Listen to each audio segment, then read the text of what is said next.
अस्सलाम वालेकुम, क्या चाल है दोस्तों। उम्मीद है सब खैरियत से होंगे। तो दोस्तों आज एक और भाई मेरे साथ बैठे हुए हैं रियाद ऑफिस में सऊदी अरेबिया में, जिन भाई का मैंने लगवाया है शेंगन वीज़ा। सबसे पहले ही मैं वीज़ा दिखा दूं। ये वीज़ा रहा जर्मनी का मल्टीपल एंट्री। देखिए, मैंने हमेशा बात की है ऐसे कंट्री का इंतखाब करना चाहिए जो आपको टूरिज़्म को प्रमोट करता है, जिसमें हमेशा शेंगन में बात करूं, Netherland, France, Germany, Italy, Spain, चेक रिपब्लिक, ये टॉप ऑफ द लिस्ट है जो कि टूरिज़्म को प्रमोट करते हैं, जहां से हमारे कंट्री से लोग टूरिज़्म के लिए जाते हैं। मैं आज आपको डॉक्यूमेंट्स बता देता हूं, आपको किसी कंसल्टेंट एजेंट की ज़रूरत नहीं पड़ेगी। आप ये मत समझना कि किसी कंसल्टेंट ने इसलिए वीडियो बना दी कि वो अपना उसमें कमीशन वगैरह हो गए। इसीलिए मैं आपको तमाम डॉक्यूमेंट्स ऑनलाइन बता देता हूँ कि आपको कहीं जाने की ज़रूरत ना पड़े, घर बैठे वीज़ा अप्लाई करो आप। देखें, भाई की जहाँ तक बात करूँ ना, भाई 3 बार पहले रिफ्यूज़ल लगवाई हुई थी। किसी की एक बंदे की रिफ्यूज़ल एक बार हो जाए ना, उसके बाद वो वैसे ही डिमोटिवेट होकर बैठ जाता है। चलो क्लाइंट तो छोड़ें, अगर कोई कंसल्टेंट भी हो ना, उसकी भी रिफ्यूज़ल लगेगी ना, तो वो एक बार सोचेगा यार रिफ्यूज़ल लगी, मैं किन चक्रों में पड़ेगा, मैं वीज़ा ही नहीं अप्लाई करता हूँ। क्यों? डिमोटिवेशन मिलती है। और फिर बंदे की अगर एक से दूसरी बार रिफ्यूज़ल हो जाए, बंदा कहता है यार छोड़ो दफा कर, और 3 बार हो जाए तो फिर तो कहता है भाई ज़िंदगी ख़त्म हो गई है। और 3 बार भी रिफ्यूज़ल करवाने के बाद बंदा मोटिवेट रहे ना कि यार मैं वीज़ा अप्लाई करूँगा, अप्लाई करना चाहिए।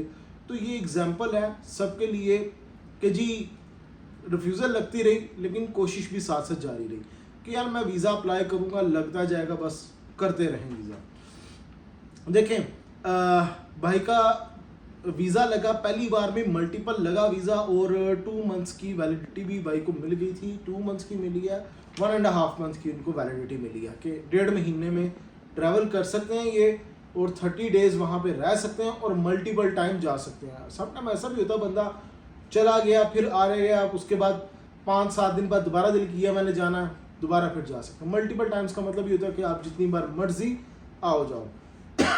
और जर्मन ऐसा कंट्री है ना, ये आपको फर्स्ट अटेम्प्ट में मल्टीपल दे देता है वीज़ा, 15 दिन का, महीने का, 2-3 महीने का भी देता है ये। अगर इसी कंट्री में बार बार अप्लाई किया जाए ना, जर्मन में, अब जर्मन का भाई को वीज़ा मिल गया ना, नेक्स्ट टाइम जब वीज़ा अप्लाई करे फिर जर्मन में अप्लाई करे, दोबारा से फिर जर्मन में अप्लाई करे, अगेन एंड अगेन उसी में अप्लाई करे ना, 5 ईयर्स तक का भाई मल्टीपल दे देगा जर्मन। नेदरलैंड्स भी इसी तरह मल्टीपल दे देता है, और फ्रांस भी मल्टीपल वीज़ा दे देता है। इसलिए मैं कहता हूँ ऐसे कंट्री का इंतखाब करना चाहिए जो बड़ा स्ट्रॉन्ग कंट्री हो और जिसकी visa ratio as compare to other Schengen countries अच्छी हो। Other Schengen countries like Lithuania, Latvia, Estonia, Poland, Malta, Hungary और पुर्तगाल, आइसलैंड, नॉर्वे, फिनलैंड, स्वीडन, ये वो ग्रीस, ये वो कंट्रीज़ हैं जिनकी वीज़ा रेशियो इतनी अच्छी नहीं है, और वो लोग पता नहीं क्यों उसके पीछे पड़े हुए इन कंट्रीज़ के पीछे।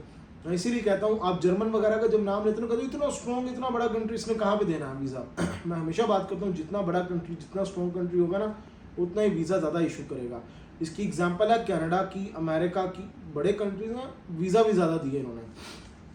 अच्छा, अब ऐसे हजरात जो खुद वीज़ा अप्लाई करना चाहते हैं, उनके लिए मैं बताता चलूँ।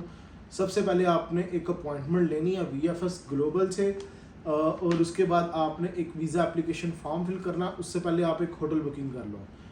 होटल बुकिंग करने के बाद वीज़ा एप्लीकेशन फॉर्म फिल करोगे। ऑनलाइन फॉर्म फिल होता है इसका, बाकी कुछ कंट्रीज ऑफलाइन फॉर्म होते हैं, इसका ऑनलाइन फॉर्म फिल करना होता है। ऑनलाइन आपने फॉर्म फिल करना है, और hotel booking, flight reservation, travel insurance, visa request letter, NOC, day by day plan, last 6 month की स्टेटमेंट, UAE में हो 3 मंथ की, सऊदी में हो 6 मंथ की स्टेटमेंट लगेगी आपकी, और अगर सऊदी में हो गुरफा तजारिया छुट्टी का पेपर भी साथ में लगेगा। दुबई में हो तो ये डॉक्यूमेंट्स की गुरफा तजारिया छुट्टी के पेपर की ज़रूरत नहीं होती है। उसके बाद अगर आप प्रीवियस कोई ट्रैवल हिस्ट्री है वो साथ में अटैच कर दो, और 2 wide background Schengen size pictures होती हैं वो आपने अटैच करनी है। कुछ लोग कहते हैं हमारा इन्विटेशन आ रहा है, मैं हमेशा बात करता हूँ यार इन्विटेशन की ज़रूरत ही नहीं होती। विदाउट इन्विटेशन आप वीज़ा अप्लाई करो, आपको वैसे वीज़ा दे देगा। अब भाई का कौन सा इन्विटेशन था? कोई इन्विटेशन नहीं था, सिंपल वीज़ा अप्लाई किया, लगा वीज़ा। तो ये डॉक्यूमेंट्स पूरे करने के बाद आपने VFS में जाना है, वहाँ पे सबमिशन करवानी है, और after the submission 15 days, 10 to 15 days के अंदर अंदर ये आपको वीज़ा लेके आ रहा था। और जो वीज़ा की डेट इशू होती है ना, वो जिस दिन आपने प्लान दिया होता है एम्बेसी को कि मैंने इस दिन से जाना, उस दिन से वो प्लान स्टार्ट करते हैं आपका।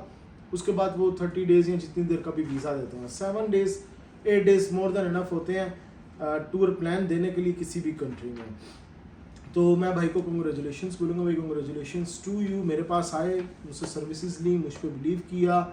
देखें इस भाई ने वीज़ा लिया, आप भी ले सकते हैं। और कुछ व्यूज़ वगैरह शेयर करना चाहते हैं मेरे व्यूवर्स के साथ तो कर सकते हो आप। जी सबीर भाई बहुत शुक्रिया, आपने बहुत हेल्प की मुझे शेंजन वीज़े के लिए, और मुझे जर्मनी का शेंजन वीज़ा मिल गया है, और बहुत शुक्रिया जी आप। Thank you very much guys. Next video मिलूंगा नए टॉपिक पे। ख्याल रखिए अपना, टेक केयर, अल्लाह हाफिज़।